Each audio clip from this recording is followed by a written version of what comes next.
A political rift in the nation's capital between President Trump and former Doge head Elon Musk could have major economic impacts. I'm Veronica Morley, your senior reporter, and I sat down with a local economist to take a look at what this means for consumers as well as the federal budget's big, beautiful bill.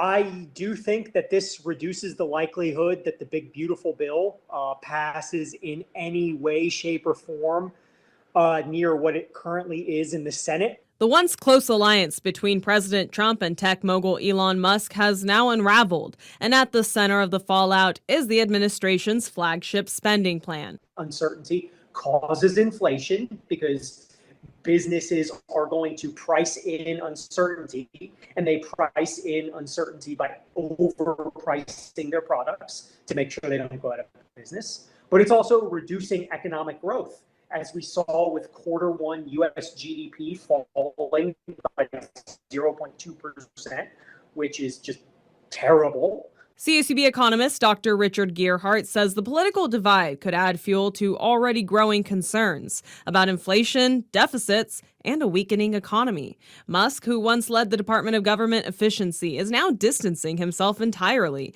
He's called the bill a, quote, disgusting abomination due to its massive deficit and cuts to clean energy incentives, including electric vehicle tax credits that help boost Tesla. Where it's actually turned out that a lot of House members have acknowledged that they didn't read the whole thing, even though they have one job. A second major thing is when the CBO announced that it's massively going to increase the debt. And I think Elon Musk and a lot of the tech guys currently are, I think that was a no-fly zone. In California, the bill hits hard locally, stripping environmental subsidies in Kern County. Hopefully they get rid of a lot of that elimination, because the green energy boom has provided a lot of jobs and money to a lot of red areas in the country. The bill cuts environmental subsidies and programs like Medicaid for some, while expanding tax breaks for others. If this bill passes, we will be paying more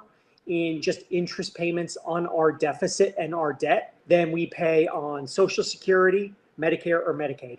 And that is simply unsustainable right now.